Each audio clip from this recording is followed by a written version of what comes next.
કેમ છો વિદ્યાર્થી મિત્રો? મજામાં? હવે આપણે નેક્સ્ટ લેક્ચર ચાલુ કરીએ ધોરણ 12 ના ચેપ્ટર નંબર 13 નો ત્રીજો લેક્ચર.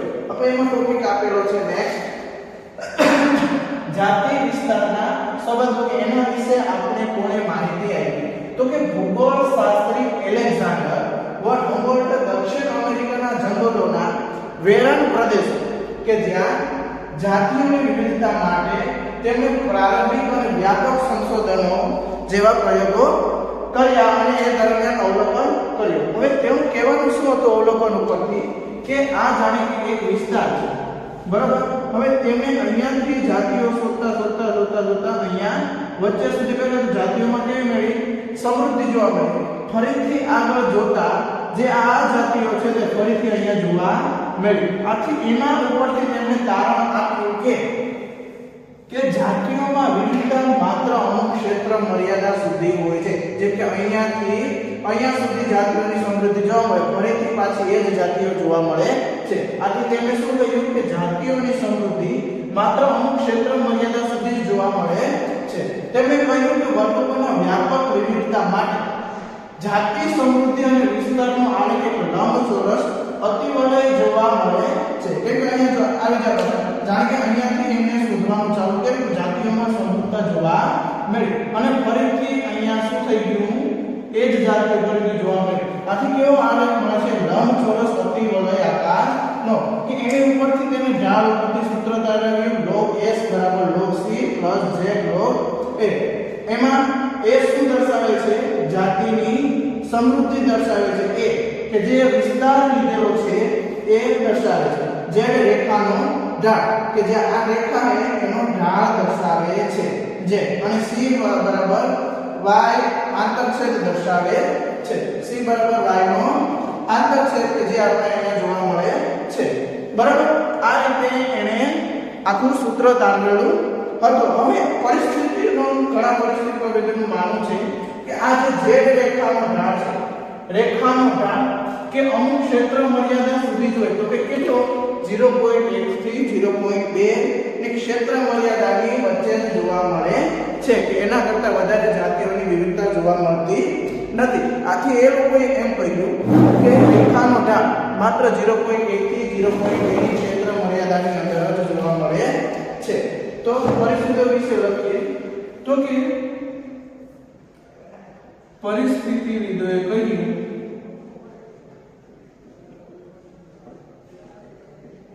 કે આ જે જાતિ સમૃદ્ધિનો ઢાળ છે તે ખાલી 0.1 થી 0.2 ની ક્ષેત્ર મર્યાદાની અંદર જ જોવા મળે છે.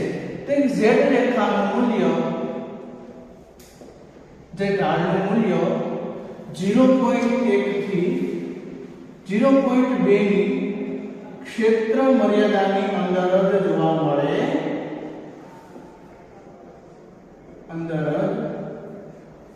મળે છે, બરાબર. આ પ્રમાણે પરિસ્થિતિમાં જે કહ્યું કે જાતિ સમૃદ્ધિનો ઢાળ કેવો મળે? 0.1 થી 0.2. પછી ભલે તે કોઈ સમૂહ હોય કે કોઈ પ્રદેશ હોય, તેનો જાતિનો ઢાળ કેટલો જોવા મળે? 0.1 થી 0.2. તો કે કોઈ પ્રદેશ અથવા સમૂહ હોય તો પણ આશ્ચર્યજનક રૂપે રેખાનો ઢાળ ક્ષેત્ર મર્યાદાની અંદર જ જોવા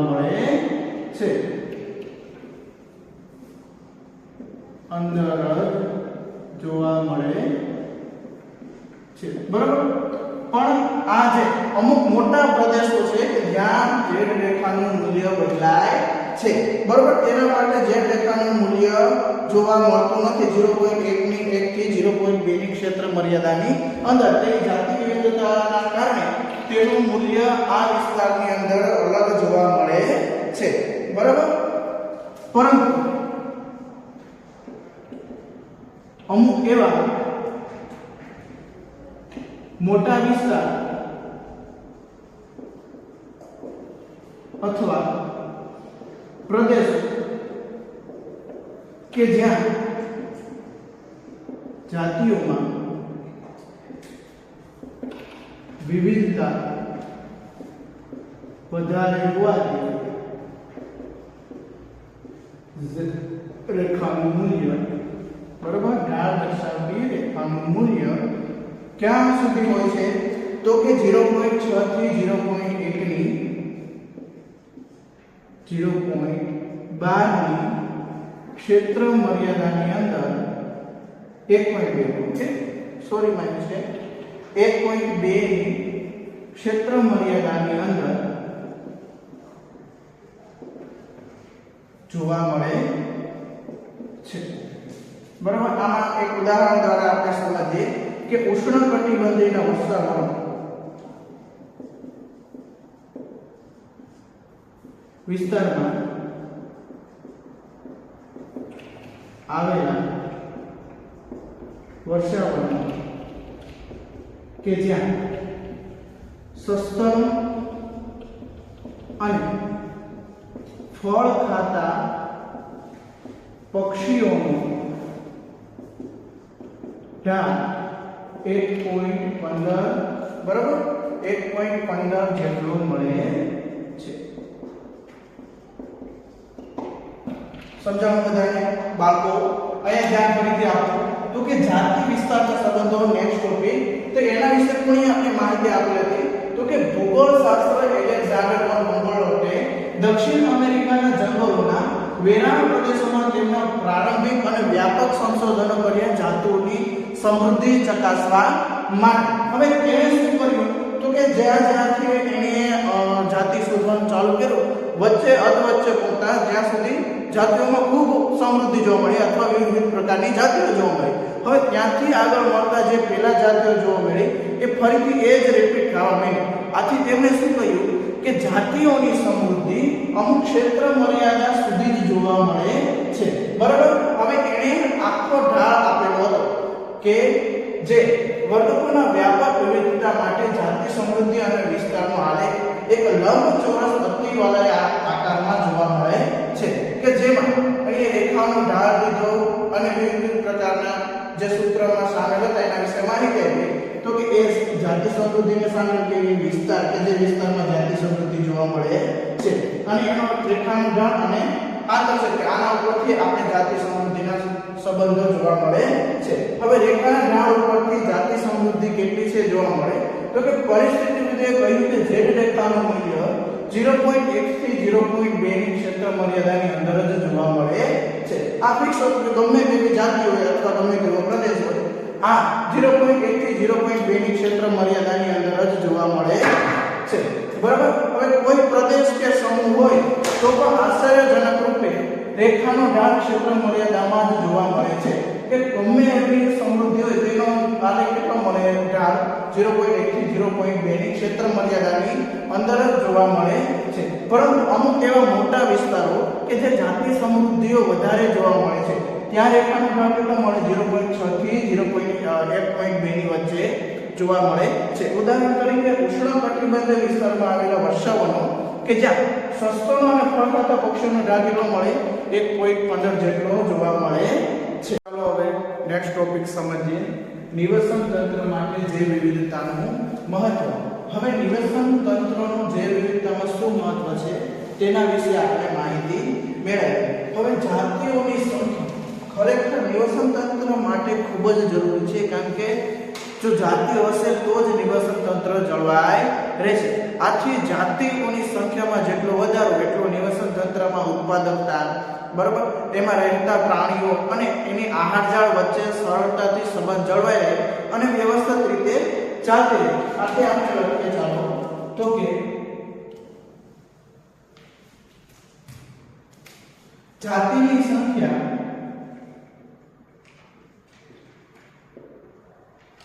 એ નિવસન તંત્ર માટે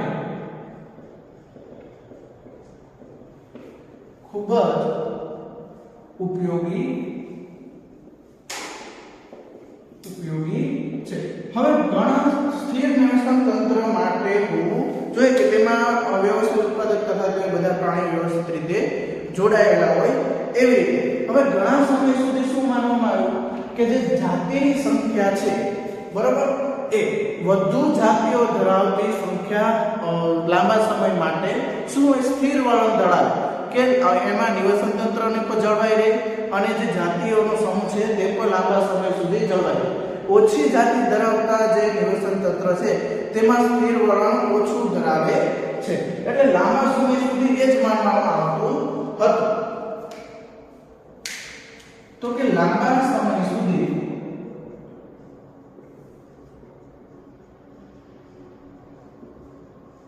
માનવામાં આવતું હતું કે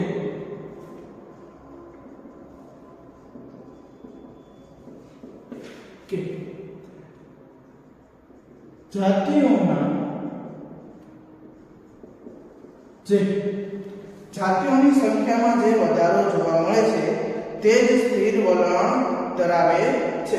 એટલે કે જાતિઓમાં જે વધુ જાતિઓ ધરાવે તે સ્થિર વલણ ધરાવે છે કે લાંબા સમય સુધી ટકી રહે સ્થિર વલણ ધરાવે છે. જ્યારે ઓછી જાતિઓ ધરાવતો સમૂહ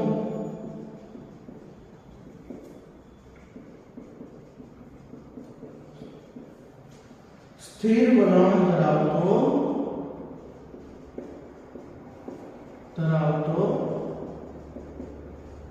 નથી. બરાબર. હવે જાતિઓ માટે સ્થિરતા શું હોવી જોઈએ?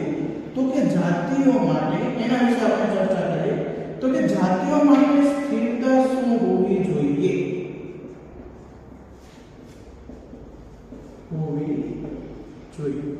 બરાબર. જાતિઓ માટે સમૃદ્ધિ અને એના વિશે વાત તો કરી, પણ ખરેખર જાતિઓમાં સ્થિરતા શું, જાતિ લાંબા સમય માટે કેવી રીતે ટકી રહેવી જોઈએ? તો કે તેની ઉત્પાદકતામાં ફેરફાર થવો જોઈએ નહીં. જે નિવસન તંત્રમાં જે જાતિઓ માટે ખોરાક ઉત્પન્ન થાય છે એનામાં કોઈ પણ જાતનો ફેરફાર થવો જોઈએ નહીં. તો કે જાતિઓની ઉત્પાદકતામાં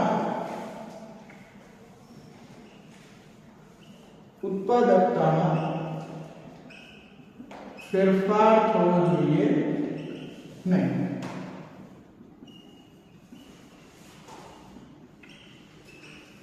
હવે જ્યાં જાતિઓનું રહેણાંક છે ત્યાં કોઈ પણ રીતે અથવા જાણી જોઈને જો જાતિઓ વિદેશી જાતિઓને લાવવામાં આવે તો તેની સામે શું હોવું જોઈએ? જે જાતિઓ છે એનો પ્રતિકારક આપતા હોવો જોઈએ, આથી તેનો સામનો કરી શકતા હોવો જોઈએ અને સ્થિર વલણ ધરાવવા જોઈએ. તો કે આ વિદેશી જાતિઓ દ્વારા આક્રમણ સામે અવરોધરૂપ અથવા પ્રતિકારકતા હોવું જોઈએ. કેવું લાગણી પ્રમાણે લખીએ કે વિદેશી જાતિઓ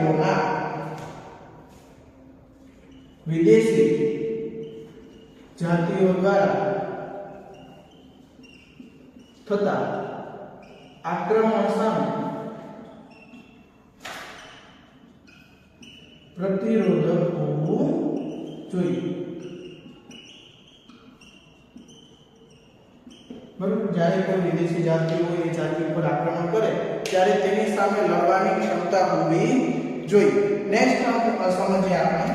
તો કે આવતા અવરોધો સામે, કુદરતી છે, માનવ સર્જિત છે, આવતા અવરોધો સામે તેનો સામનો કરી શકવા જોઈએ. બરાબર. કે જે અવરોધો આવે છે જેમ કે દુષ્કાળ, તાપમાન, માનવીય પ્રવૃત્તિ, એના વિશે એનો સામનો કરવો હોવા જોઈએ. આથી તેને શું કહેવામાં આવે છે? તો કે આવતા અવરોધો સામે પ્રતિકારકતા અને સ્થિર વલણ ધરાવતા હોવા જોઈએ. બરાબર. જાતિઓની સ્થિરતા શું હોવી જોઈએ? તો કે જાતિઓની ઉત્પાદકતામાં કોઈ ફેરફાર થવો જોઈએ નહીં. ના વધુ કે ના ઓછું ઉત્પાદક જે ચાલે છે એવી રીતે થતું હોવું જોઈએ.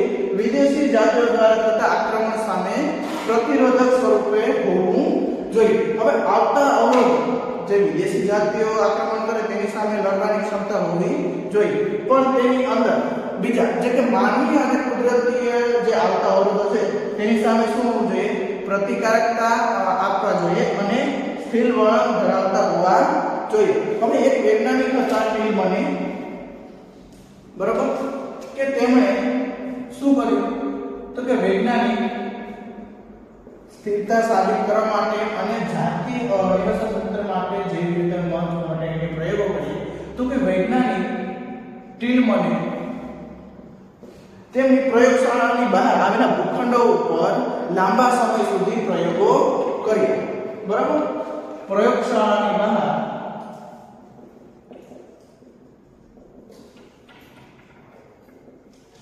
લાંબા સમય સુધી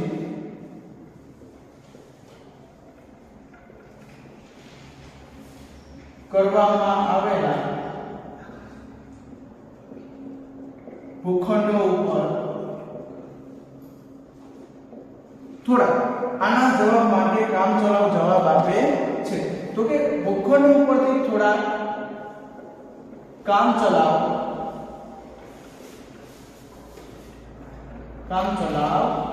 ઉત્તર આપે છે. બરાબર, આ પ્રમાણે તેણે ટીલમને શોધ્યું કે જે નિવસન તંત્ર માટે જૈવ વિવિધતાનું મહત્વ શું તે શોધવા માટે તેણે પ્રયોગ કર્યા. તેમણે દર્શાવ્યું કે વધુ જાતિઓ ધરાવતો સમૂહ જ્યાં રહેતા નિવસન તંત્ર માટે કોઈ ઝાઝો ફેરફાર થતો નથી અથવા તેની ઉત્પાદકતા કે તેમાં નુકસાની ઝાઝી થતી નથી. આથી તેમણે કહ્યું કે જે વધુ જાતિઓ ધરાવતા ભૂખંડો એ કુલ જૈવમાં વર્ષે જે ફેરફાર થતો હોય તે શું કરે, ઓછો ધરાવે છે.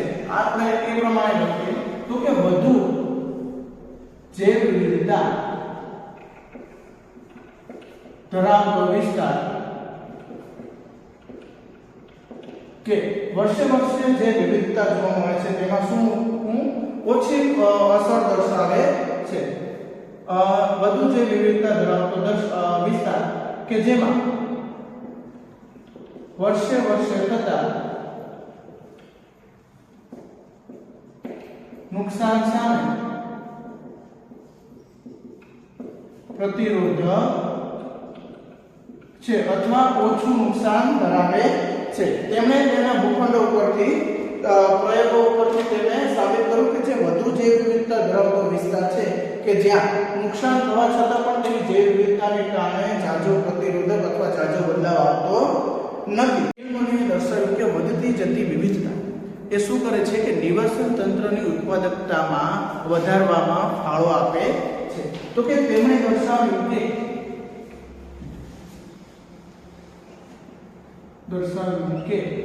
વધતી જતી વિવિધતા એ જાતિ સમૃદ્ધિ અથવા નિવસન તંત્રના ઉત્પાદનમાં મદદરૂપ અથવા ફાળો આપે છે. તેમણે એ પણ શોધ્યું કે વધતી જતી વિવિધતા અને જાતિ સમૃદ્ધિ નિવસન તંત્ર માટે શું છે, તંદુરસ્તી દર્શાવે છે. તો તેમણે દર્શાવ્યું કે વધતી જતી અથવા જાતિ સમૃદ્ધિ એ નિવસન તંત્ર માટે તંદુરસ્ત બને છે. નિવસન તંત્ર જાતિ સમૃદ્ધિ એ નિવસન તંત્ર માટે નથી પણ એ માનવ વસ્તી માટે પણ ખૂબ જ ઉપયોગી છે. કેમ કે જાતિ સમૃદ્ધિ જો નિવસન તંત્ર તંદુરસ્ત બનાવી રાખે, હવે નિવસન તંત્ર સાથે માનવ પર જોડાયેલો છે, આથી તેની પણ તંદુરસ્તતા જળવાઈ રહે છે. અને ઉત્પાદક માટે નવું ઉત્પાદનમાં તે નિવસન તંત્ર અંદર જોવા મળે કે જેથી માનવ કલ્યાણ માટે ખૂબ જ ઉપયોગી કારક છે. આથી તેમણે કહ્યું કે નિવસન તંત્ર જાતિ સમૃદ્ધિ એ માત્ર નિવસન તંત્ર માટે જ નહીં પરંતુ માનવ કલ્યાણ માટે પણ ખૂબ જ ઉપયોગી છે. બરાબર, જાતિ સમૃદ્ધિ એ માત્ર નિવસન તંત્ર માટે નથી પરંતુ તેમાં જોડાયેલા બધા જેમ કે માનવ કલ્યાણ માટે પણ ખૂબ જ ઉપયોગી છે. કેમ કે માનવ પણ નિવસન તંત્ર સાથે જોડાયેલું એક પ્રાણી છે. બરાબર, હવે જ્યારે કોઈ પણ જાતિને નુકસાન થાય બરાબર. હવે આ એકબીજા સાથે જોડાયેલા છે. જ્યારે કોઈ પણ જાતિને નુકસાન થાય ત્યારે નિવસન તંત્રમાં પણ નુકસાન પહોંચે છે અને તે શું માનવ માટે પણ હાનિકારક છે, મનુષ્ય માટે પણ હાનિકારક છે. બરાબર. કેમ કે જે માનવ છે એ પણ નિવસન તંત્ર સાથે જોડાયેલો છે. હવે એક આ જાતિ સમુદ્રમાં કેવી રીતે નુકસાન પહોંચે છે, સ્ટેફનના વૈજ્ઞાનિક હતા, નામ શું હતું કે પોલ અર્લિકે, કે જેણે આખું નિવસન તંત્રને વિમાન સાથે સરખાવ્યું. તેના વિશે આપણે સમજીએ.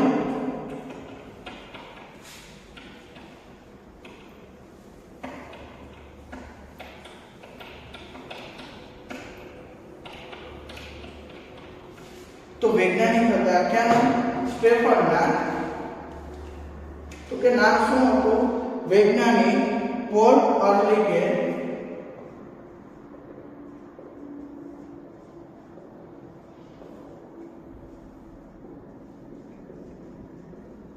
બરાબર. વૈજ્ઞાનિક હતા સ્ટેફનના પોલ અર્લિકે, કે જેણે નિવસન તંત્રને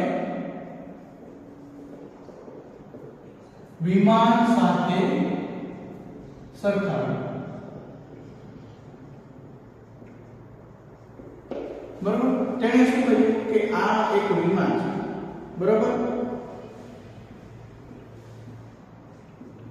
હવે તેની અંદર જે આવેલી સીટો છે ને એને જાતિઓ સાથે સરખા.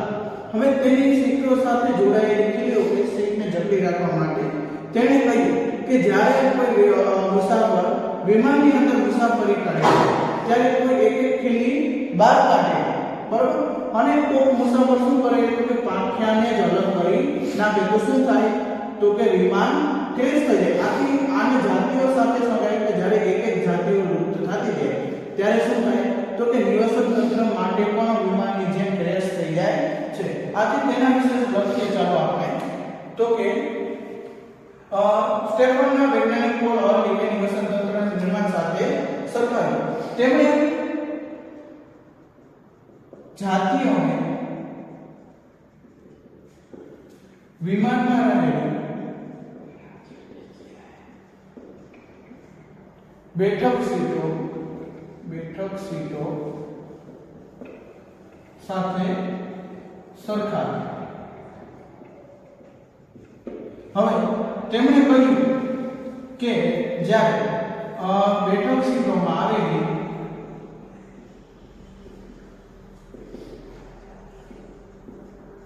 ખીલીઓ મુસાફરો ખીલીઓને જ્યારે મુસાફરો કાઢી નાખે અથવા કોઈ મુસાફર વિમાનની પાકો પણ કાઢી નાખે ત્યારે શું થાય? ત્યારે વિમાન ક્રેશ થઈ જાય છે. બરાબર. હવે તેવી જ રીતે જ્યારે જાતિઓ એક એક લુપ્ત થાય છે